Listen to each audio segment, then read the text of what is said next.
And let's take a look. Okay. So, do you want me to like send you? I guess I'll just like scroll because you know all the. Why is there cards. Starlitzia in there? I don't know. I have a lot of spells, and I was just thinking it was good for buffing since I have Hawk and Hearth guard. So you don't have the ashes, right? And you probably don't have the resources to craft the ashes, right? I can make one. Because I mean, this deck doesn't make that much sense without Ashe. Right. I think I can. Let me see. I mean, I'm not sure if you want to commit to that. Yeah, you could technically actually make two theoretically, but then you can't play Expedition anymore. I didn't realize that I had. I mean, I'm not sure if you want to commit to this deck anyway, so that's kind of up to you. I was enjoying it. I don't know if it's like good even with Ashe. I mean, it's one of the popular and good decks right now. Alright, so let's do it. I've not been like the super biggest fan, but it has a lot of good players play it and have success with it. Okay. I make two, right? If you want to pull the trigger, I mean, it keeps you from playing Expedition. That's like whatever. I've been getting a lot of resources from doing so many free plays because I've been doing a lot of that. Oh, nice. Yeah, that's good. Okay, then let's just build the proper version of this. Put in the ashes. Cut like one Culling Strike and one Flash Freeze. Cut all the Broms and Mites. One Marksman. Then add a third House Guard if you have. Or if you can make it, yep, that's good. Then cut the Tryndamirs. Add a third Harsh Winds for sure. You can actually click the number, left click the number of the card to increase the number. And we need Elixirs, and we need Trifarian Glory Seekers, and the drum guy. The Legion Drummer.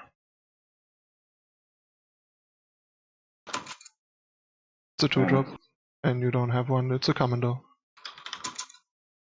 So it's not a big deal. How many? 3? 2? Yep, 3. And Trifarian Glory Seeker. Why does that go in here? Because it's good with the challenge stuff. We also need the Wolf. 2 of these or 3? 3.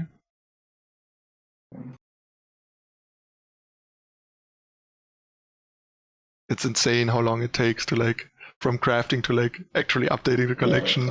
Bugs me every time. Another rare. 3 of these? Yep. They are like one of the main payoff cards for the freeze to just eat everything. Now what do I take out? Put the 3 in, and then we'll put it down. Like basically you have to cut the avalanches for now. And let me check what. Probably the Marksman.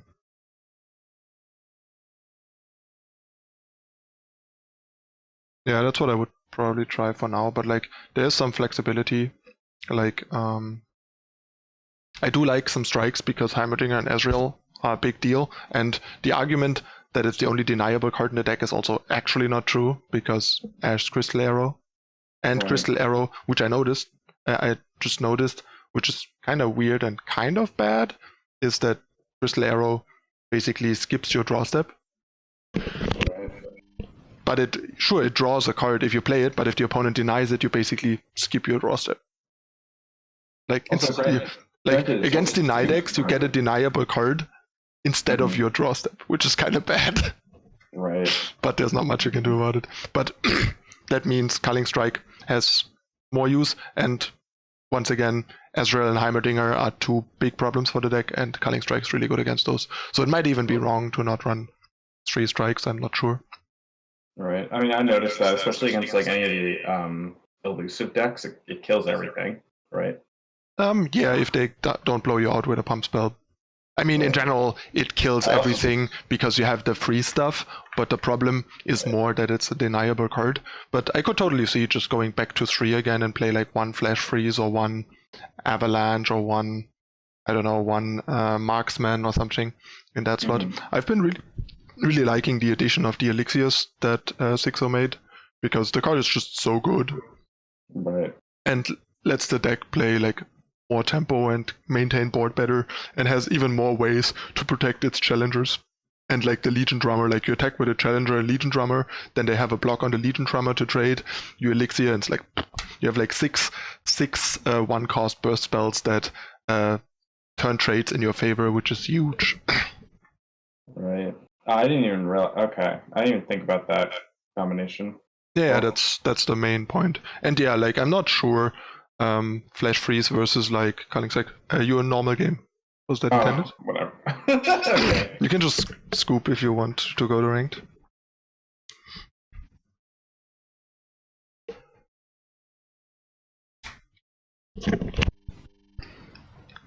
Let me check the time. All right.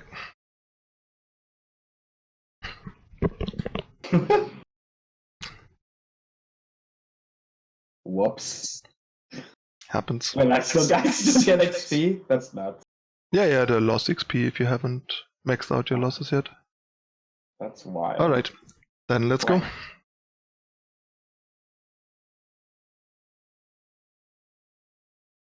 So you want me to like just let you play for a bit and then give you feedback, or should I just like immediately give you feedback?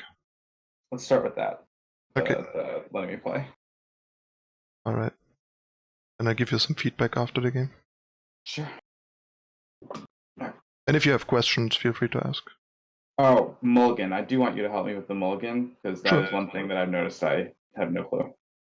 So here I'd keep this, and this. Check what the opponent's on. I think he's on Noxus Heimerdinger, right? Oh no, he's not. He's on Jinx. Okay. What do you want to keep? I was gonna keep all 3 except this. You definitely don't want to keep the Björk. But I think against this deck you probably also don't want to keep Ashe, because he is aggressive. Ashe is not good on defense and he is more aggressive than you. So we rather want to find like one of our cheap spells, for example. Okay. We'll find our Ashe imagery. Why is there Everose and Sentry in the deck? I did not notice that. We need to change that. That card is bad. Someone was talking about how good it was, like yesterday, 2 days ago. Really? Yeah. Yeah, I don't think the card's great. Like the card's okay. Like it's not bad, but it's bad in the deck. Okay. And it's like okay otherwise. Right. I was watching him as I was crafting this deck, and I was like, oh, okay.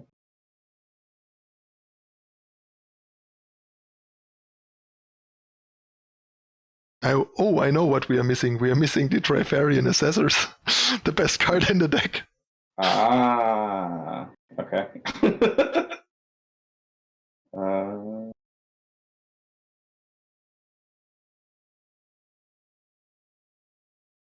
The 4-cost 4/3 that draws a card for each 5 attack.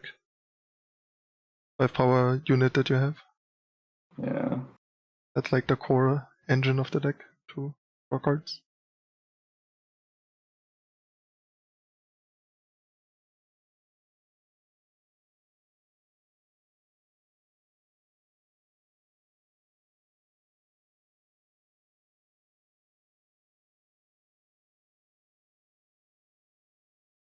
I'm not sure if Everose and Sentry is actually overrated. I think a lot of people are well aware that the card's not very good.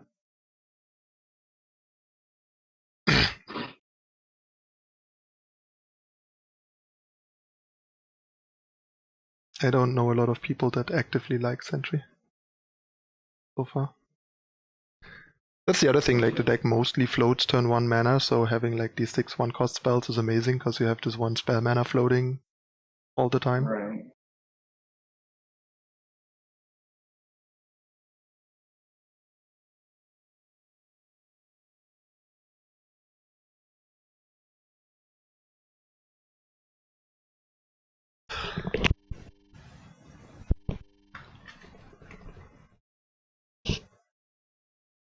See how good this is? Yeah. You're trading Trade like 2 1 mana for 2 mana and Yeah. get to like do the quick attack challenge, which is super good.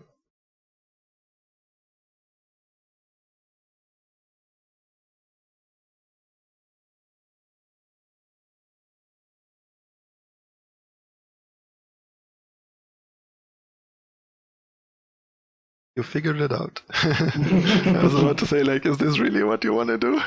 I was thinking about it. I was like, This is pretty nice. Like, you basically kill 2 of his dudes for free and Right. trade with another, and then he has like nothing meaningful left. So you are about to like stabilize.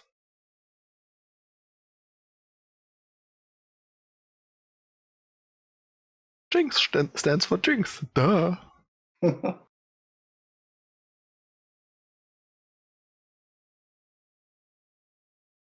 Why did you not play anything there?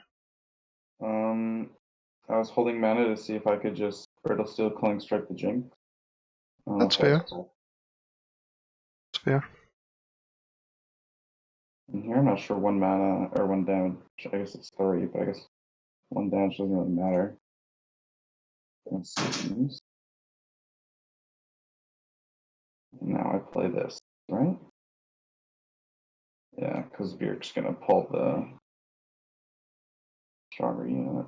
I think it would have been a good plan to stick to your plan and Brittle Steel Culling Strike, because when Jinx flips, you can't can't Brittle Steel her anymore. True. And the thing with the block is, like, sure, it's only 1 damage extra, but the thing is, if you don't kill it now, it's gonna deal another 2 on the next attack. So if you trade with the challenger with it on your turn, you might as well have blocked it with the wolf and prevented that 1 damage. That's true. I'm gonna trade anyway. Like, right? you're trading anyway. Right. That's something to like, basically, if you want to take the trade as soon as possible, unless you have a good reason not to, like improve the trade or something. Right. And basically, most of the time it's wrong to not attack and not block with a unit. So basically, if you're not blocking, if you're not attacking into a unit, you might as well block it when they attack and so on. Like, Right. if your unit isn't attacking and not blocking, it's not doing anything. That's true. So you kind of want to think about how that plays out the next time the situation occurs. Like, he attacks, you don't block. But what happens on your turn? Do you just not attack with your X1s? Or do you attack anyway and challenge it, because otherwise you take 2 damage again from the trigger in the next turn? So then you come to the conclusion yourself that you might as well just block right away. Especially because your life total matters more than your resources, because as you can see, you have way more resources than your opponent. Uh-oh. I hear things, but it's not moving. What? So I hear things, but it's not moving. Oh, the game is stuck? Yeah, that happened to me yesterday too. Might be like a connection hiccup. Like, normally when that happened for me, then it briefly got the reconnecting screen and then unfroze again. You just played something.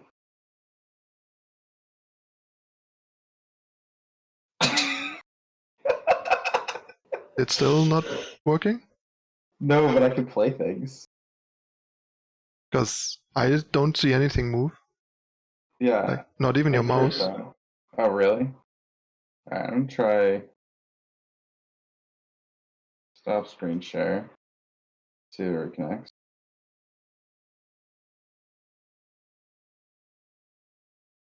Do you hear me still? Yeah, I hear you. Okay. This is weird. Whoa, okay. Stand by for a second while we fix this.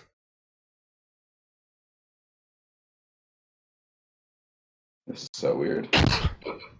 What do I do? Just restart the client, I guess.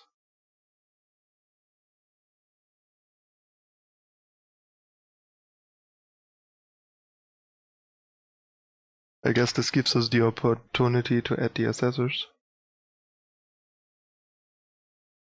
Right.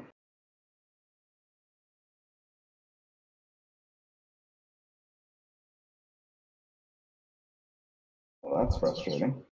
We'll go back to game, you think? Hmm? Critical error has appeared. Full memory done. No.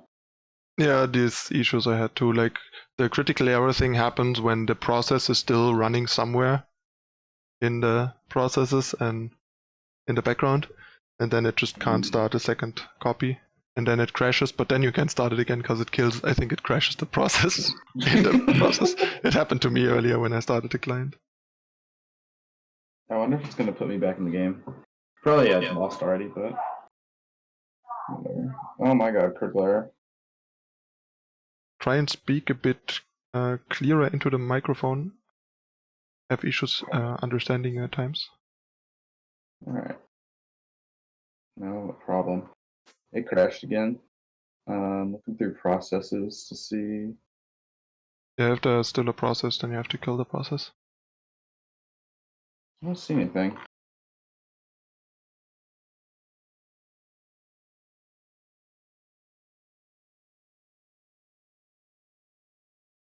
Then it should be fine, then just start it. Then probably the process probably died with the crash report thing. Right. Because earlier I checked too and there was no more process, and then I started it and then it worked. Yeah, it's working again, I think. Yep, alright. Well, that stinks. Alright, we're Alright, let's put you back up on screen, open the deck, edit the deck to add the that's right. critical card. Try Fairy and Assessor.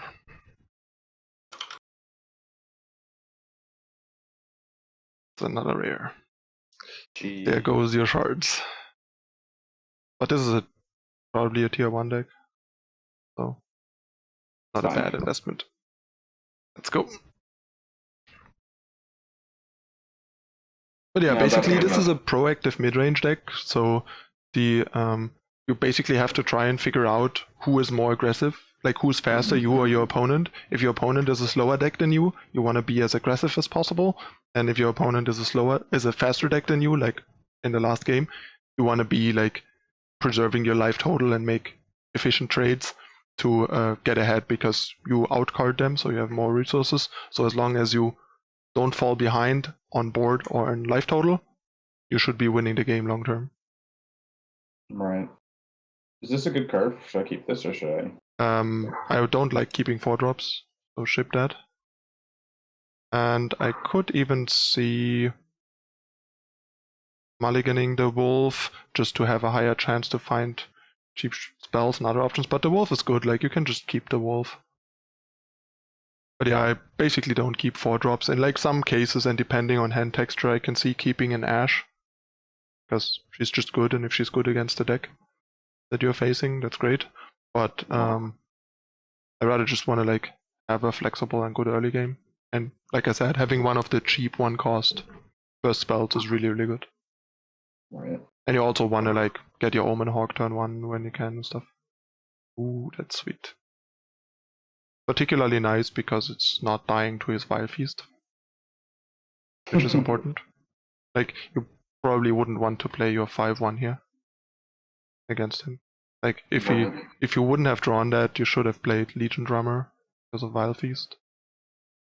Because playing your 5-1 into an open Vile Feast is pretty bad.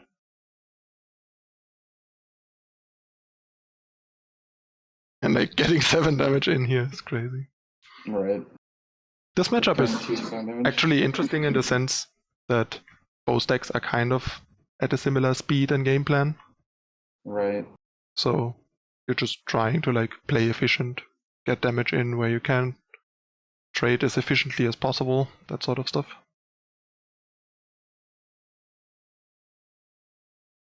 This, right? Yep, that's what I would suggest, given that we have the Brittle Steel. Right. That's what I was thinking.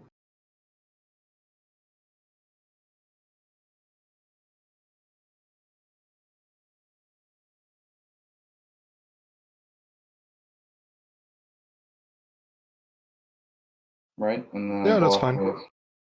It's a close call between like killing the better unit and killing the unit that deals 1 more damage. Okay. You can't block Fearsome. But we have a great turn next turn with the drummer.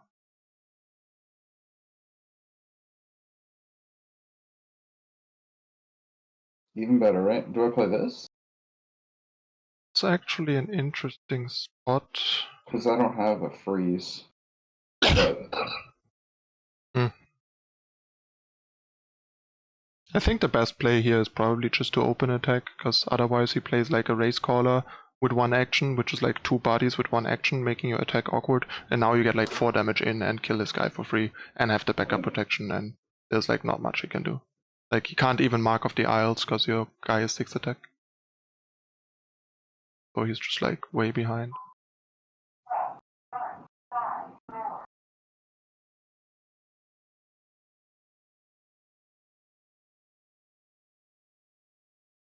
right? It's fine, given that it lines up well with your mana. There are spots where it doesn't line up as well. Like if you would have a good 4-drop here, I wouldn't have done it, because now it's X1, so Vile Feast, and you have a second one also, so it's not that valuable to save here, especially if it survives at 1 health. But here it lines up well with your mana, so I like it. Do I wolf or do I? Yeah, keep play the it? wolf. Wolf can block, and it also uses your mana better. Okay.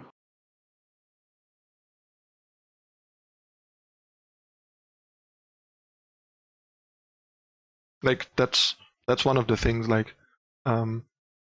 sometimes you just save your stuff because it's opportune. Like it's decent. You trade up in mana. You use your mana well. But if you have better things to do with your mana, you have to ask yourself if the card you can save there actually is worth saving, and if it's critical. You're a hard guard, right? Yeah, just slap it. I think they're looking pretty good here with the harsh winds that we just drew. Okay, so he's gonna survive. Yeah, I think that's fine. Do I just eat the damage? Yeah, I would just eat the damage. Like, you have a harsh winds next turn. That makes things really bad for him. You just don't want to take unnecessary damage, and if he does this here, that's fine. Like, he trades 2 cards or 1 card, and we still are ahead on board. And we don't And he take too got much his damage. +1/+1 off already. What? I said, and he got his +1/+1 off already. Yeah, like, the thing is, the damage we deal here is just a lot.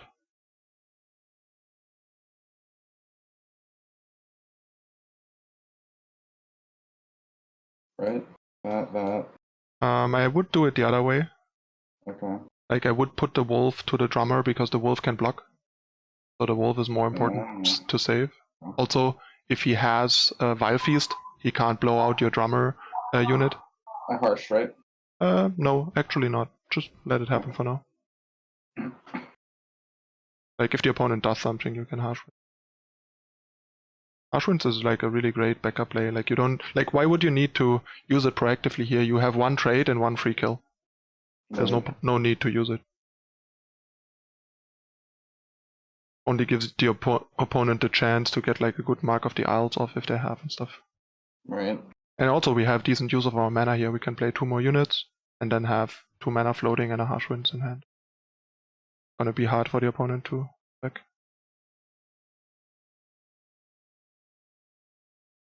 It would have been a close consideration to do that pre-combat, but I wasn't like quite confident in it because there's stuff like this, and could just maybe play some awkward stuff there. So I like the open attack a bit better with the harsh winds backup.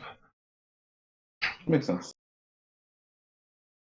But I'm not 100% sure. Maybe the drummer, the second drummer into second Trifarian is just too strong there against most things he can drop.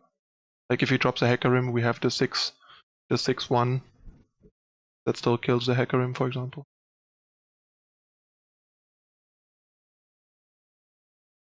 I mean, the other line wasn't bad, but it was probably worse than playing both pre-combat, the more I think about it.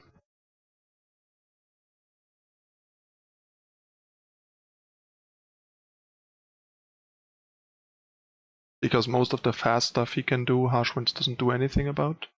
And the slow stuff he does, we have triple challengers for. Probably was a better spot to like not open attack. We have 9 mana.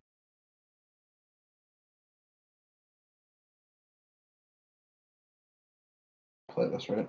Yeah, I think I like this here. Because Harsh Winds is not great here, given that we only have one blocker, and we just don't want to die.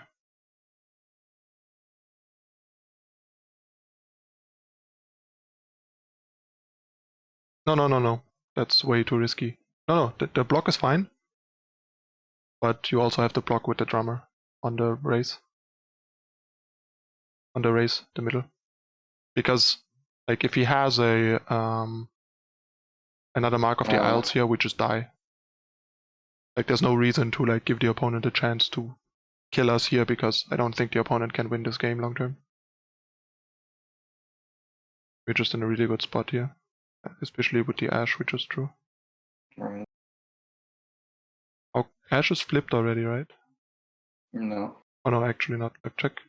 Yeah, she doesn't, like, even if she would be flipped, she wouldn't flip in your hand. She flips when you play her. So, and yeah, here the opponent's just dead.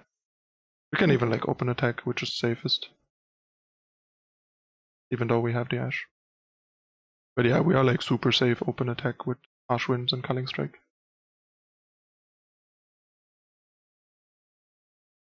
Woo!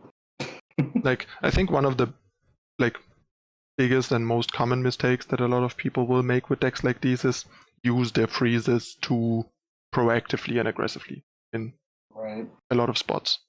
That's what I do. Like, you don't need to, like, prevent every trade. Like, you need to prevent bad trades, and you need to protect certain units that you need long term. But yeah, I agree. I like that mulligan. Because the freeze is either a way to kill certain things you can't otherwise kill, like, for example, to enable a Culling Strike, or to make a wolf kill something with more than 3 health.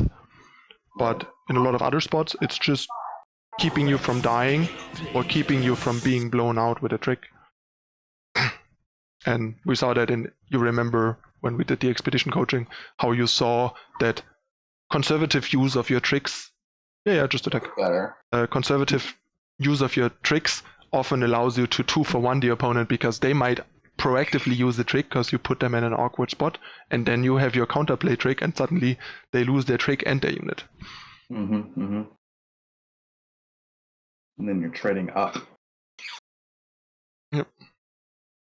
Okay. So here the drummer, right? Yep, just play the drummer.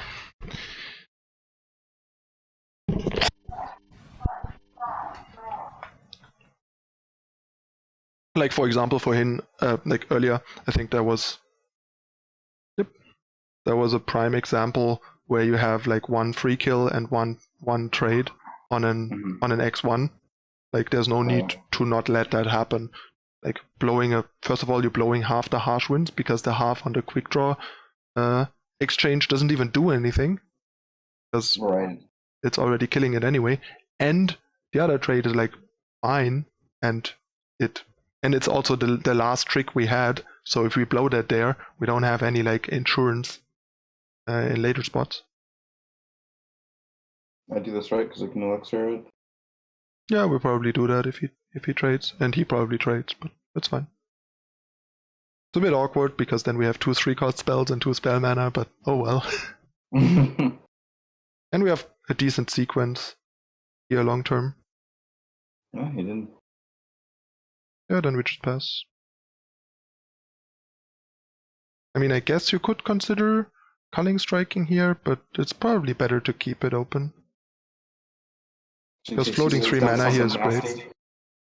Because, like, he could play a Z on his turn, and then we're gonna be glad.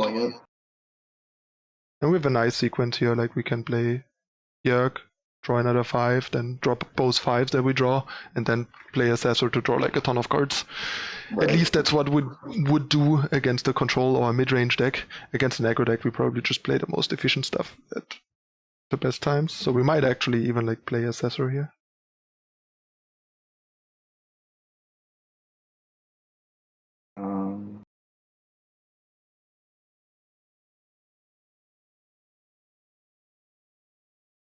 Right? Yeah, I like saving this here.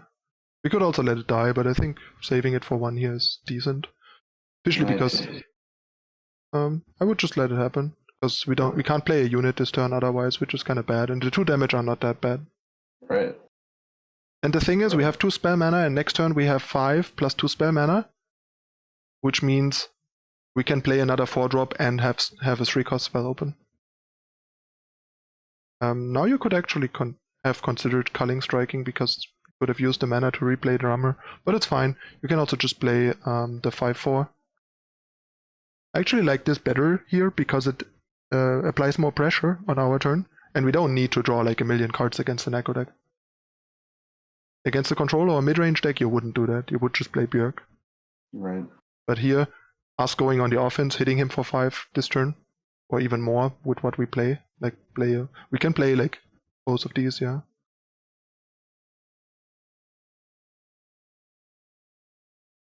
Yeah, put it on this, so if he wants to block, he has to block with the elusive. Right. If he wants to trade with the drummer. Okay. Big boy. That's, by the way, why it was bad to play the archer first. You want to play the drummer first, so you see what the opponent does with his mana. Okay. That makes sense.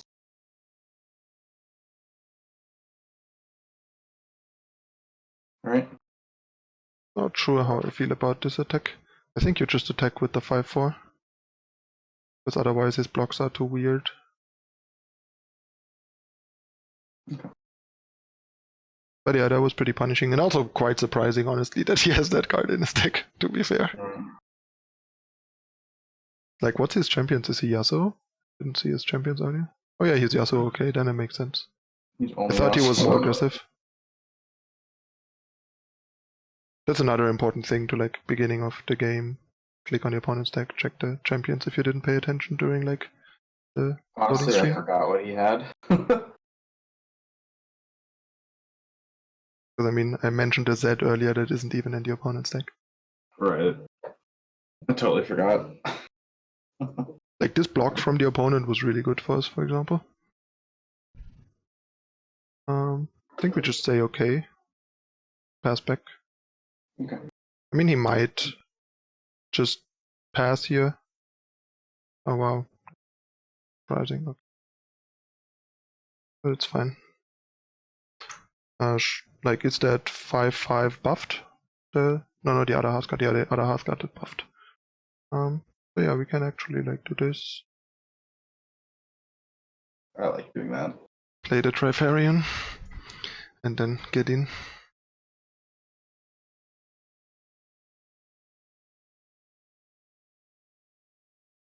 If only this was 6/1. Yeah, it's fine. We can just challenge the 5/5. We have a really good attack here with everything.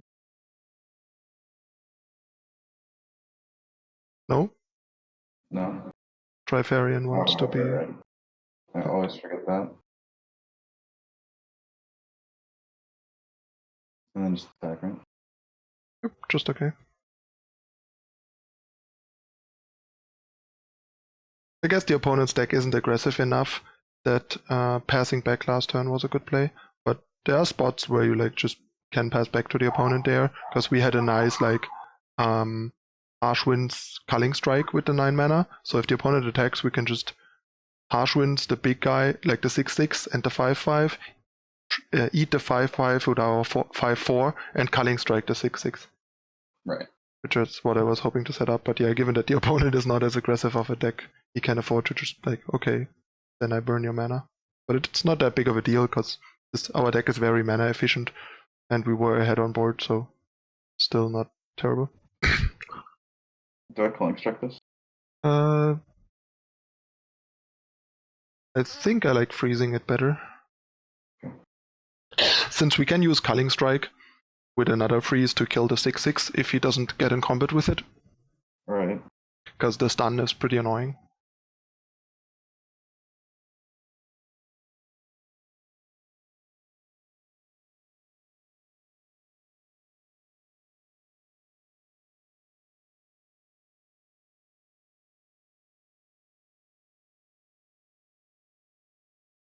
Like, you basically have to like look at how much mana do you have in a turn, what can you do with that mana, and then kind of like make a plan. a Hearthguard here, right? Once again, I think we want to have Harsh Winds open here, like if the opponent attacks here True, without us because having he has mana. Pretty two awkward. quick. Right. Okay. So I would see. pass back again here. I mean, if he says go here, he burns 3, we burn 5. It's not ideal, but I think otherwise our defense is really bad. Yeah, we have to let that happen. It's unfortunate. But now we have a really good defense with 2 big blockers and Harsh Winds. And he has like 1 mana left. So we can hopefully just eat Yasuo and like the Blade Whirler or something.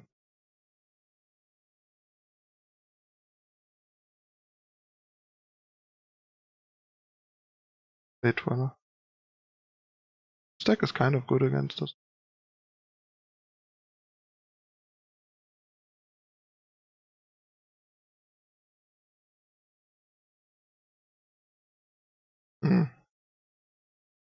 I guess we have to Harsh Winds here.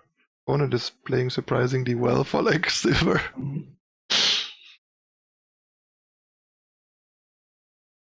Yeah, do it on the Yasuo, not that it matters. And I can Culling Strike, right? We No, I don't have can't. the I'm mana one for mana that. short. We don't have the mana for Culling Strike, unfortunately. Yeah, 1 mana short.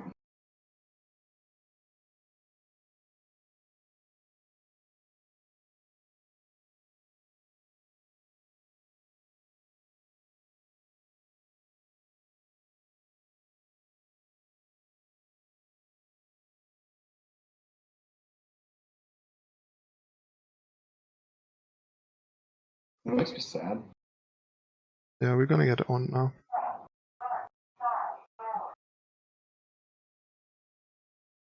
Yeah, play the 6/6.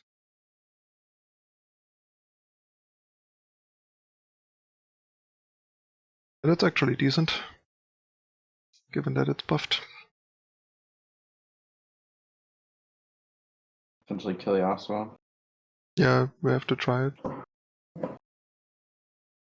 Problem is, he probably just like mean us.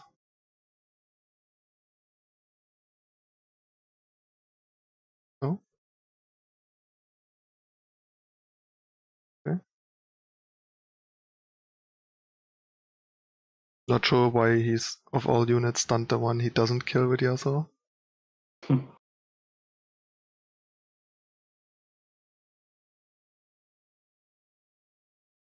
Isn't that he Minos it? The Mina Swift Flipper. I guess it doesn't matter in the end. Jesus. Yeah, we're dead. Just concede. Okay. To be fair, this deck is, like, overall not much of a deck, but in my experience, I played it a bit in the preview patches, messed around with it. It seems like it's really good against like creature mid-range decks like the one we are playing, because it just like one-ups and tempos you so hard while also like gaining value. Like this Mina was like a huge tempo swing and just killed like 3 units. Right. And is a 6/5. Like it's just like the sickest 4-for-1 mega tempo swing ever. But Yeah. obviously if the deck doesn't have Yasuo, it's like not that hot. Right. Maybe that'll be the next thing I build. But yeah, I gotta be a bit careful with these passes, but sometimes they feel necessary. Right. Thanks for the follow.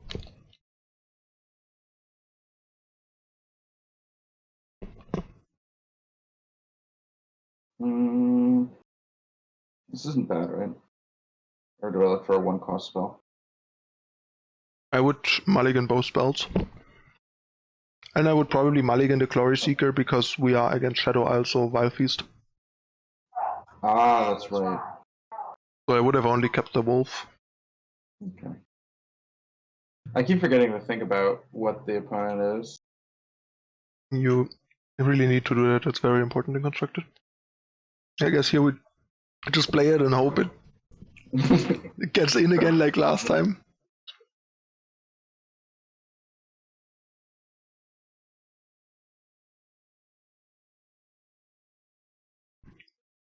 And off east. Probably. Yep. Punished right away. It's like you're a prophet or something. Like Mulligan can highly depend on like matchups. Like some cards are just bad against certain decks, and then you wanna like aggressively Mulligan them away.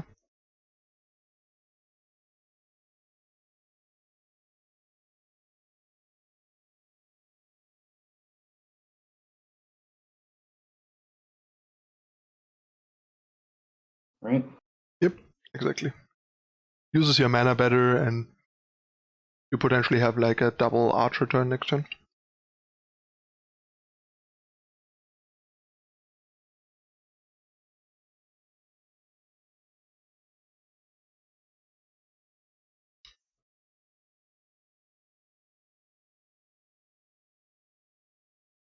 Wait a second.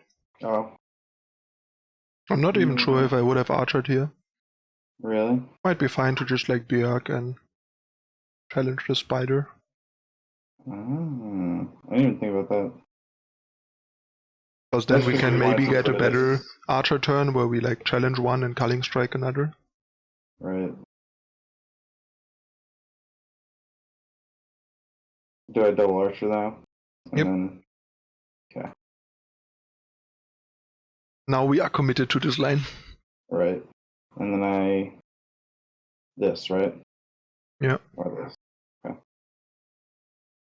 By the way, Yes. you should have actually like frozen the spider.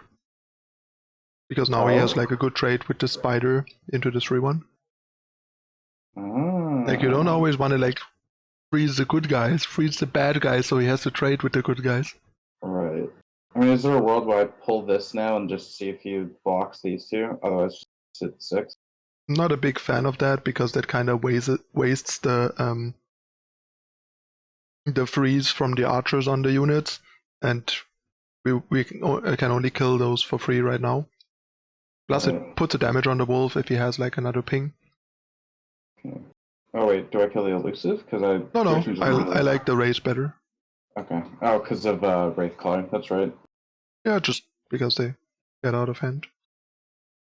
And I mean, if elusive really matters, we can still cutting strike it. Although I guess it's close here, given that we have so many like 3-1s.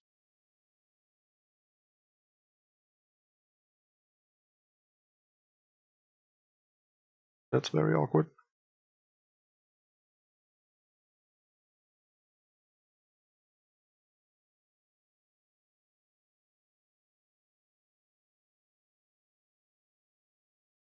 I see what you mean. Because now I can just Archer calling strike. For example, yeah. I see.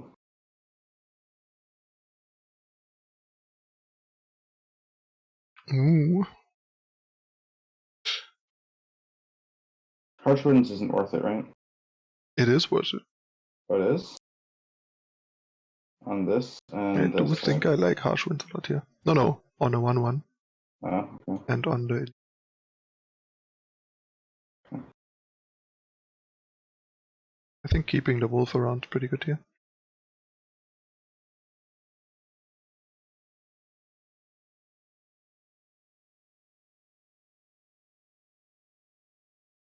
But then the wolf can kill the elusive, for example. Right. Oh my god. It's okay.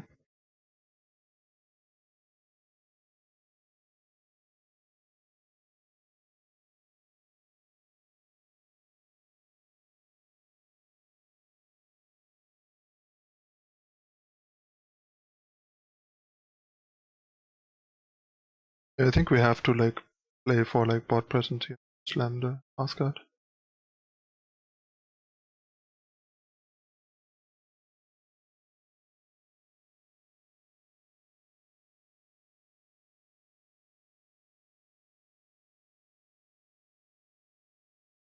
Do I swim with him? I would probably get in with both, honestly. Because I Oh, mean, I can kill any of them. Right. the trade with the spider seems alright.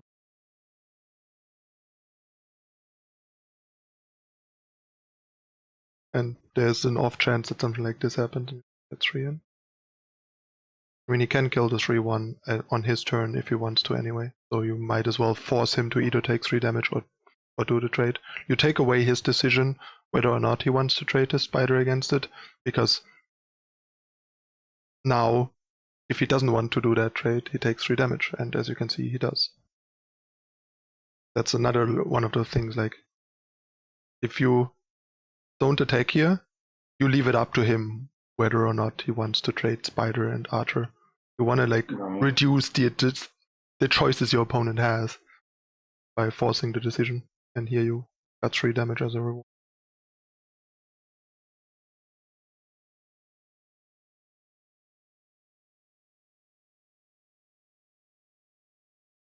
Yeah, I think I like that. That can draw us like some cheap tricks, like Brittle Steel would be an amazing draw. Not quite.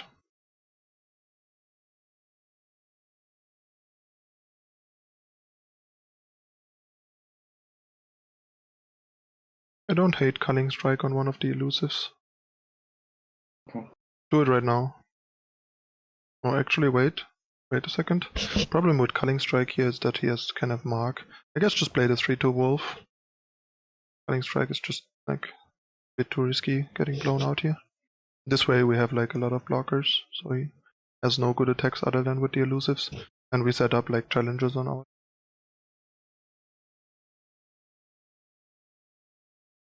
Put the 5-5 in front.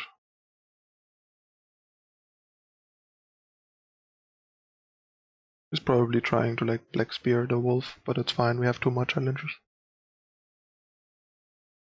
Like if we would really depend on this challenger here, you would just take it so you don't activate his Black Spear on our only challenger. But we don't need to protect our challenger. Because stuff like this is either if they have 7 mana, a Rasa, and if they can't Rasa, it's a Black Spear. Or just like a free attack because they want to glimpse, but then blocking is free too. Yep.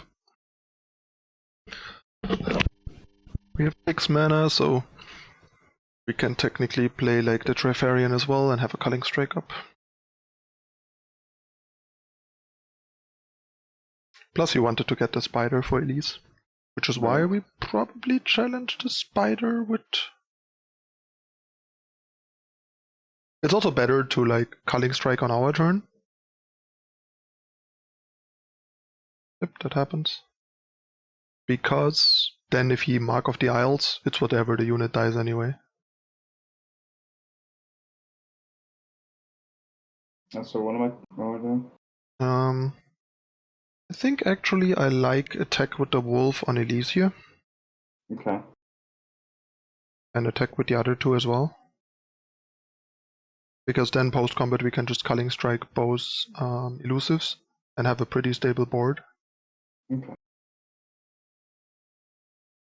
And if he does that, that's good. Like, that's fine. We have a lot of gas in the tank still. As you can see, he's trying to like ride the elusives.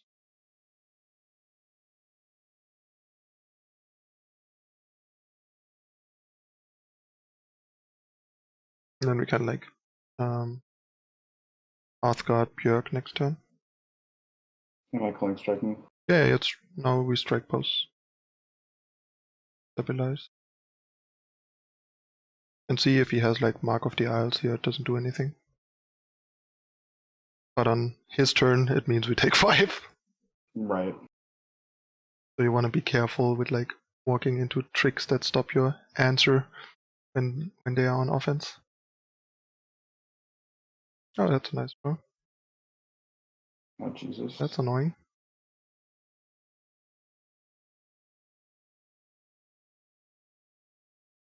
I think we play Björk first, because we want to jump with Björk, not with Houseguard, and he's gonna attack now. Who's that?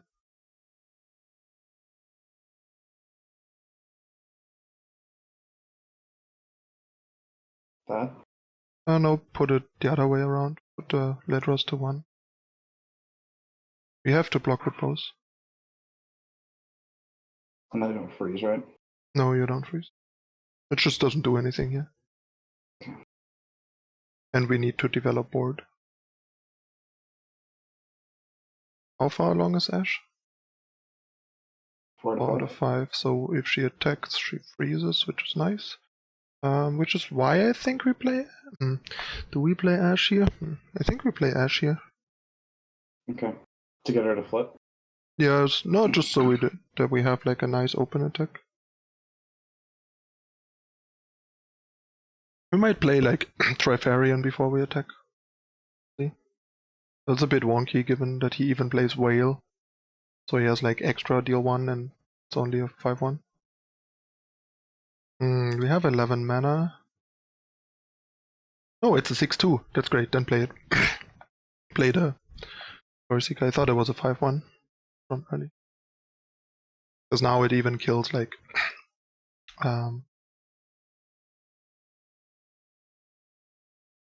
yeah, that happens, it's fine.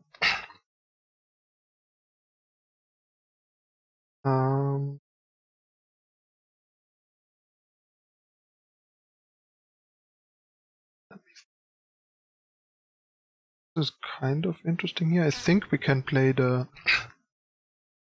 Björk first, because maybe we draw an Ashe.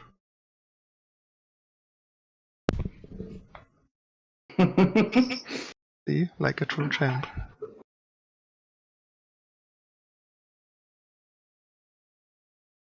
Yep, Ashe.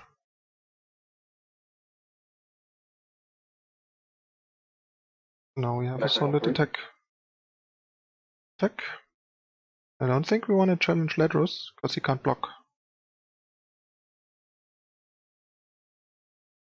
This is better, I think. Because this way he takes 9, no, 10 actually. And, like, I mean, I guess he has to replay Ledros, do that, but it doesn't really matter, like, I think it's fine. Because, yeah, this way we get 10 damage in, otherwise we just get like 7 in. Right. And we just have a block on the Ledros anyway. We just have to be a bit careful to not get Razard out of the game.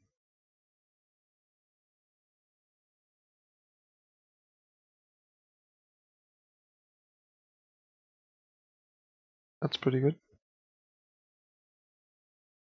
I guess now Raza isn't even that big of a deal.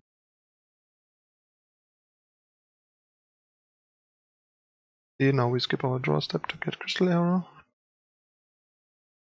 Which means the opponent can't really play anything pre-combat. Because now we Crystal Arrow, both of them. Frostbite and Frostbite. Or actually, do we want to do that? I think we do. Yeah, we think we have to Crystal Arrow here. On the Hecarim. Because otherwise his attack is too strong. He can still attack with the Hecarim as like an 06 to make 2 dudes. But we can block 1 and then have Flash Freeze if he has Mark of the Isle as his last card on the second one to try and get us to 0. Right. And next turn we win. Pretty sure.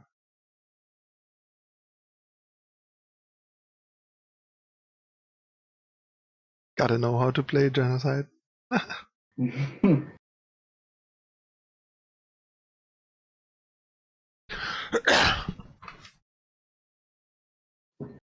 Ooh, and a Brittle Steel, that makes it even easier.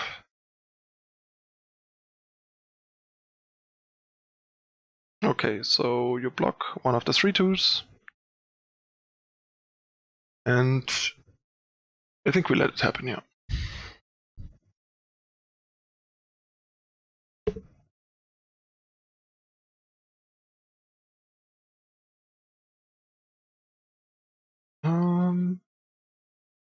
Doesn't matter. No need to freeze.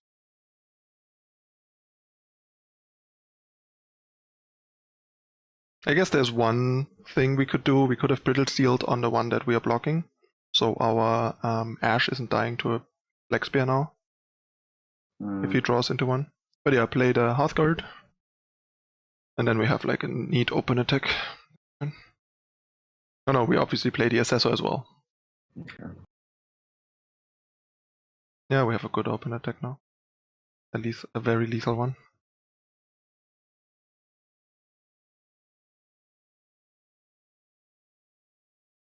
He denied us one draw.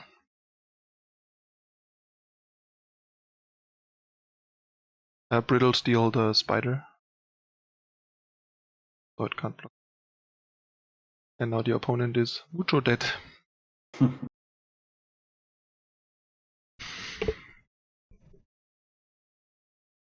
Woo-wee.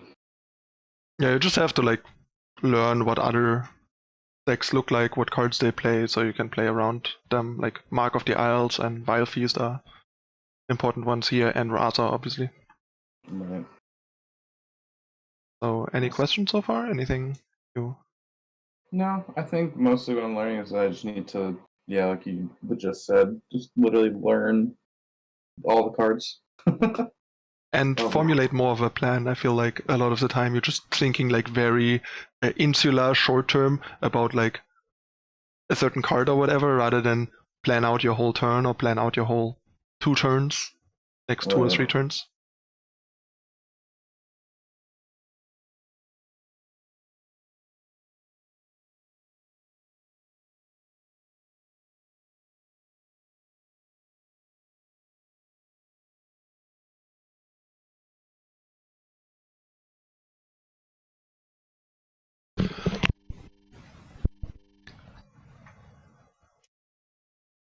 So what's the opponent on?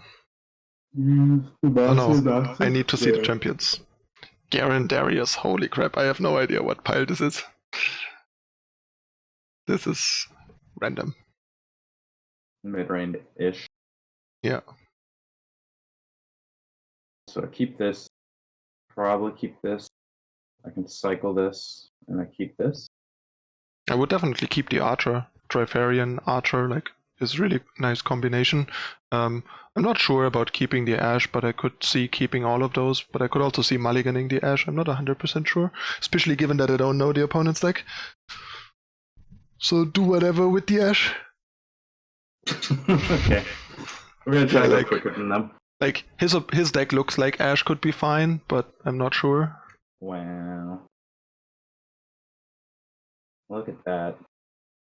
I guess you could argue that Ashe is not as critical of a card to the deck, that it's, when in doubt, probably better to mulligan it. I don't know.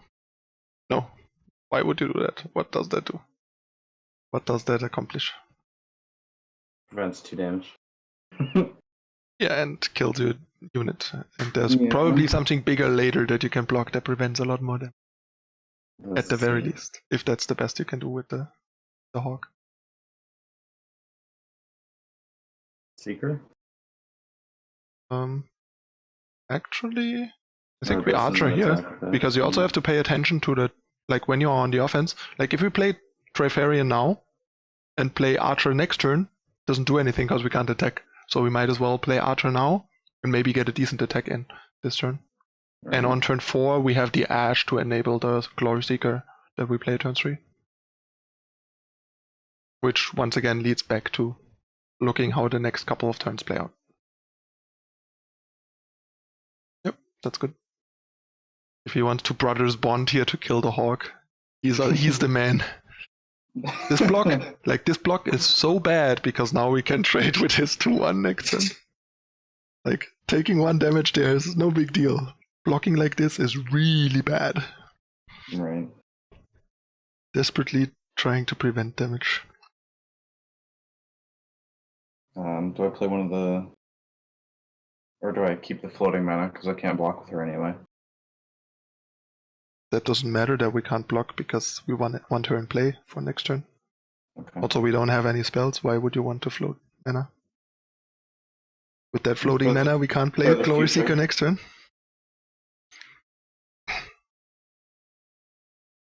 You're in here, right? Yep, I like that. Because that means if we play Ashe, anything he plays after we play Ashe, we can kill. And if he doesn't play anything, he takes 11, which is also fine. Like, we don't need to keep one of those alive to kill them with Ashe Glory Seeker. We either kill the next thing he plays, or deal 11. And a Brittle Steel, look at that. That's probably inconsequential here. Although most buffs that he has after he plays a unit are actually just attack buffs, where Brittle Steel acts as a second freeze. So, well, I guess against this it doesn't, like if he has a Radiant Strike.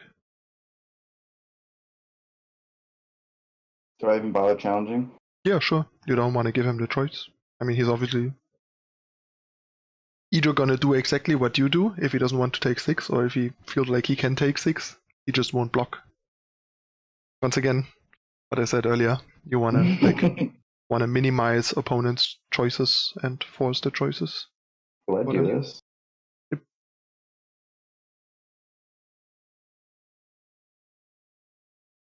I mean, we pay 1 mana to keep a good 2 mana unit in play, which makes it a good trade. Right. And we are like miles ahead on board now. Like, a super dominant board presence. And our next 2 turns will be Hearthguard into Björk plus Hearthguard.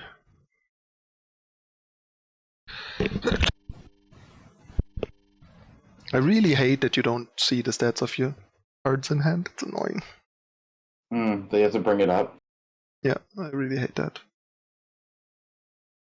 See Okay. how opponent bashed into submission.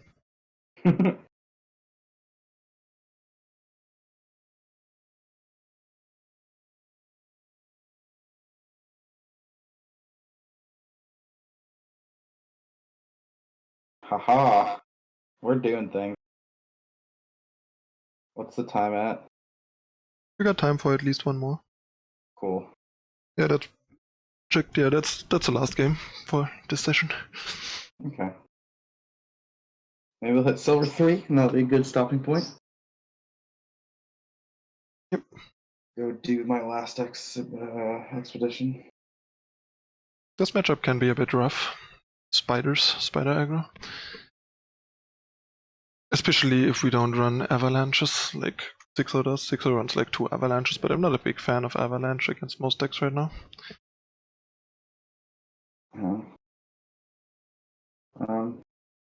Keep? No, Flash Freeze is not good against him, Ashe is not good. Culling Strike is kinda good against Elise, but they have like Rudder Spawn, so I would probably just mulligan Culling Strike as well, just keep the Hawk. Like, you want to map out your first turns, like, this doesn't even have a 2-drop, like, what's your plan on turn 2? Just say go. And what's your plan on 3 then? Say go, unless your Flash Freeze does something, which it doesn't with a 1-1. Right.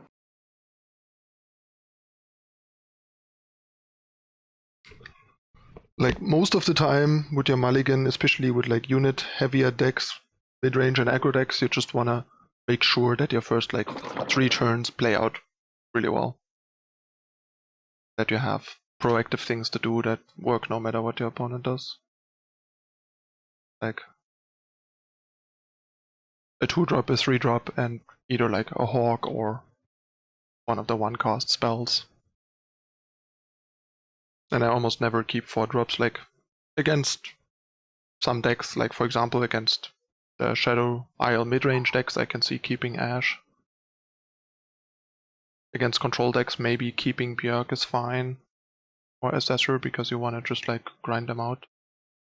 Yep. This is, yeah. Gotta do that. And slap that Elise senseless next turn.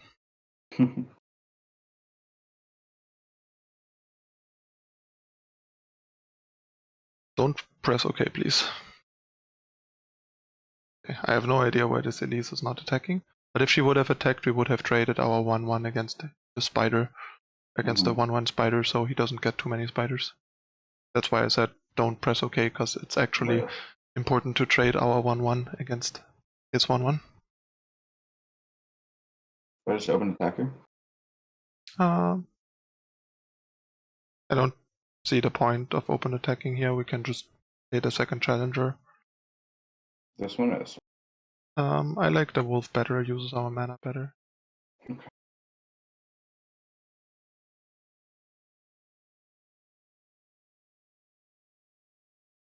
And I mean, if he plays like a Skitterer here, we just trade against the Elise. Not what. So I just take the Elise? I would just actually not attack with the wolf, just trade against the Elites. We don't really have a great attack with the wolf here. And that's it. Or actually, Kind of awkward. Yeah, we can definitely attack with the 1/1 actually. That's a good attack. Okay. Yeah, I think it's fine like this. The downside of attacking with the wolf, the downside of not attacking with the wolf is that if the opponent has Skitterer, that we can't block as well. But we might get a better block than we get a challenge now on the 2/1. So I'm not too keen on that trade. Okay. We just can probably trade against something better with the, or on defense do like a flash freeze block.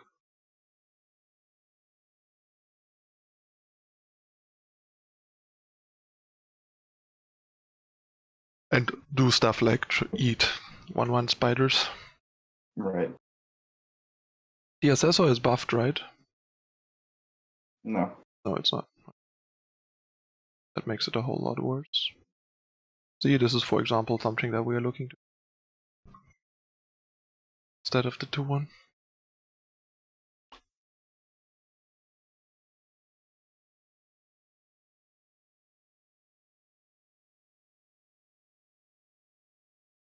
And since all our other plays are weak, I think we just hope to flash freeze here. Yep, pass. If he skitters us here, that would be bad. But I guess then we can play the 4/3. Yeah, just kill the spider with flash.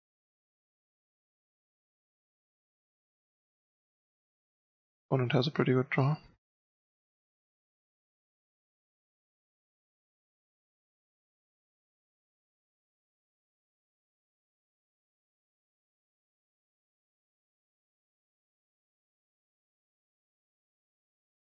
That's pretty good. Taking damage.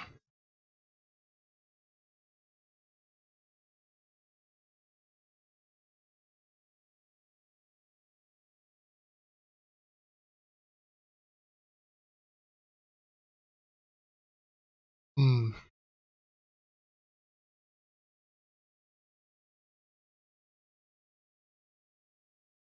I think I like playing the Ashe here, because otherwise our turn is so inefficient. Even though I would like to challenge that 5/2. But I guess we have like a harsh wind.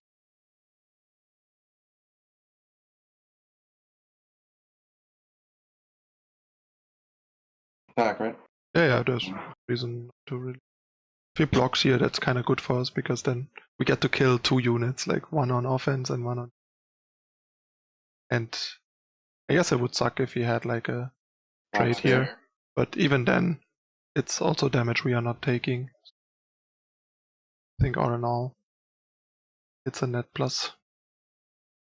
And we can't really play around the ton here either. We just have to like play aggressively, make aggressive like to try and stabilize. This and this, right?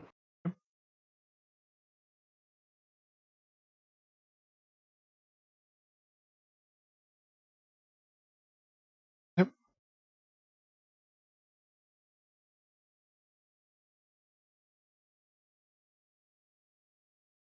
Okay, there's still hope.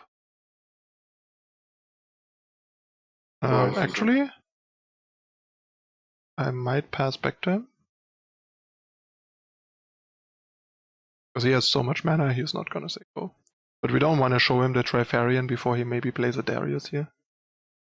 Okay. Okay. Funky. I think I like playing the wolf here.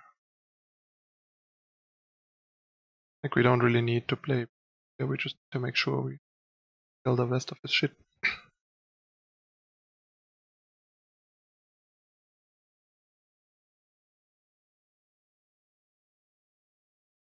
Okay. Congrats. Now we play the Trifarian. Now that the spider that the ping is done. Hey Rafamat.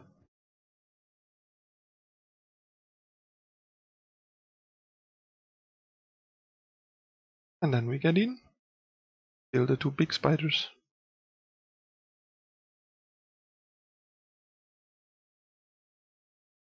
Wait, you have to see which one Ashe targets. Mouse over Ashe. Okay, it's the right one. Because we don't want the wolf to die, we want the Trifarian to die. And we can't flash freeze here. Right. Yeah, it's correct. No, this time it's constructed rough. Once again, this is a spot where we want to hold the flash freeze. Because we don't want to lose to a Darius, a crowd favorite, or a Might. And flash freeze is our only insurance here. Losing this 5-1 that can't block here is not a big deal. We might, however, protect our Ashe if the opponent pumps the spider here. Does not. The opponent might actually Rasa us here. Oh, bad. But there's only so much we can do. I mean, I guess we could have like not traded the 5-1, but like... Oh, I know what we could have done. I know what we should have done. We should have probably challenged the 1-1 with the Wolf, the 0-1 with the Glory Seeker, and then he has the 2-1. That would have been the ideal play. Because then we don't lose a unit, so we have 3 units against the Rasa. Right.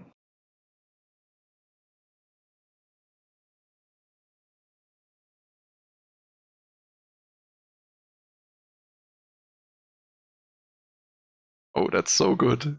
That's so good, yeah. Yep.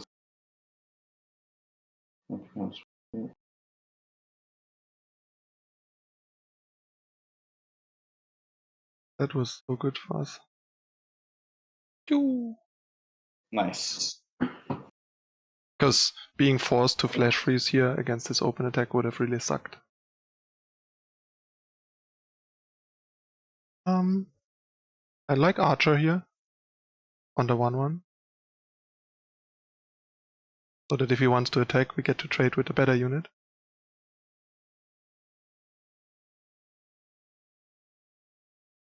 That's once again a case of disabling one unit to force him to trade with the better unit, rather than the other way around. My brain always just goes, make sure he doesn't let the big one attack. Yeah, exactly, and that's exactly not what you want, because if you do that, you take 1 damage for free or have to trade against the 1-1. Right. This is a much better outcome for us. Yuck.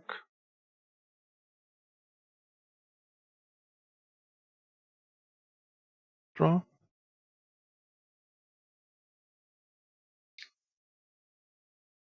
Now we can hopefully turn this around. Just sit on this like flash freeze for all eternity. We have to. Right. So that and that, right? Yep. Then I think I like attacking with the Hearthguard, probably. By the way, if we attack and he trades with the Rasa, we do not flash freeze. Okay. We need the flash freeze to not die to any overwhelm or combat trick. If he wants to trade here, that's fine. Flash freeze is our insurance of not dying. Got it. If he takes 5 here, that's good, and if he does that, that's also fine. Because if he has another Rasa, it's not that bad.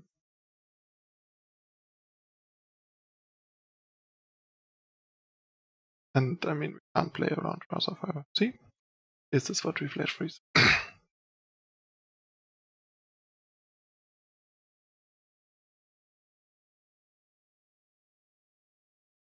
And then if he also has a Might, we lose the game, but that's life. Okay, we don't. Because we have this. And we have 13 mana, and now 13, perfect.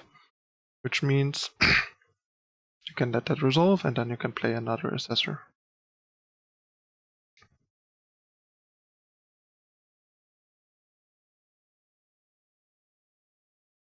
Ta-da!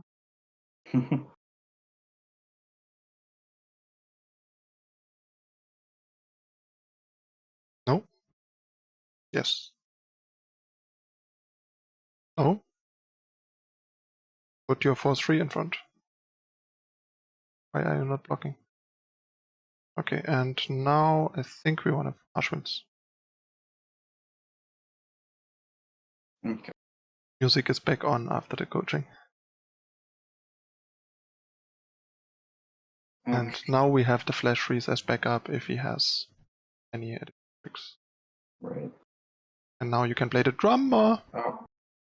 Oh. Okay. Opponent Rasus. Okay.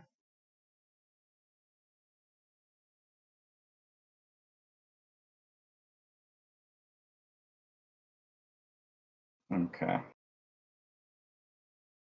So did you want to play the drummer so that so that he gets Rosted? No, just use our actions. I mean, the drummer is Okay. obviously better than the assessor. They're both 4-3, but the drummer is a better unit. So it does something. The assessor has done his work already. Yeah, we play Yakia. See what we get. This time, by the way, we don't really have a good attack. Now we do because we drew Ashe, but we didn't have a good attack otherwise, because we obviously don't want to trade our 5-4 against his 7-1, but we also obviously don't want to flash freeze the 7-1. So, but now we have Ashe, so ship it. And I think now things are getting a bit more interesting. That's right, to protect the Yeah, put it on the Ashe.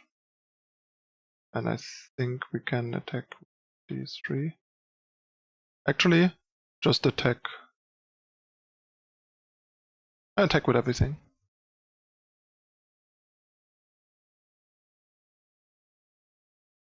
We're gonna use an elixir here, probably. I just want to make sure the Ashe doesn't get traded with the 7-1. Now he's probably gonna like this, put the 5-5 in front of the drummer, the 7-1 in front of the 5-4. That's weird.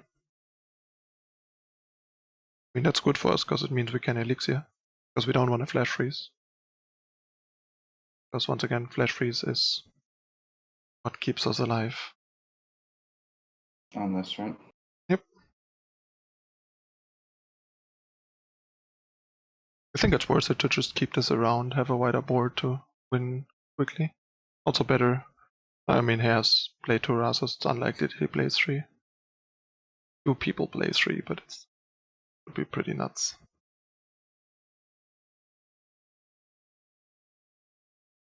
That's pretty good. Yep. That's annoying. Pass? Yep.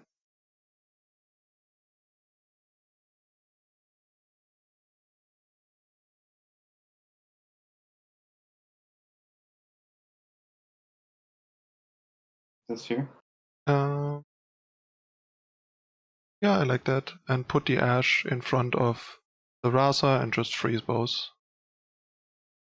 Because now the opponent doesn't have a board anymore and he doesn't have cards, so we don't need our insurance anymore. Just want to get pummeled. And the next turn we can just open it for like once.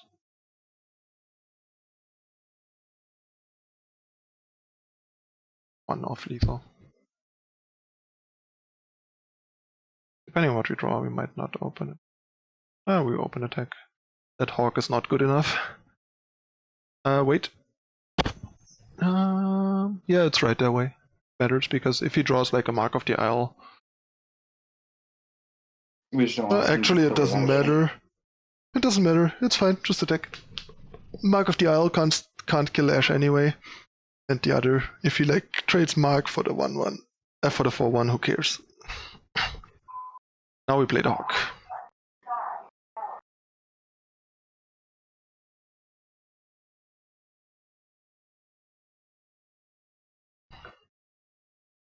Again, marketing call bullshit. The worst. Yeah, I don't know who sold my number, but somewhere where I gave my number, they sold it. I get so many bullshit calls all the time, dude. Pass. It's so annoying. I'll just add it to my block list. How do I block this? Block number. Thank you.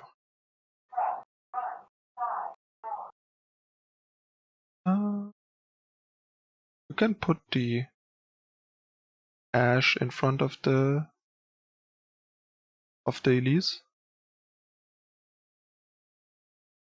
And no. Let's just say go. Say okay. We don't want to like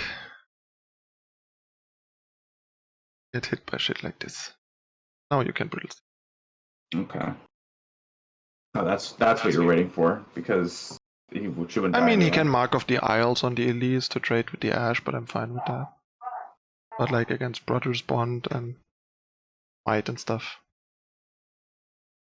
it doesn't really matter here because even a Might only puts us to like 3. So I guess maybe you want to proactively brittle steal the Elise to make sure the Ashe lives or whatever. Now we win, right? We got him, yeah. What a game, what a game. We did it.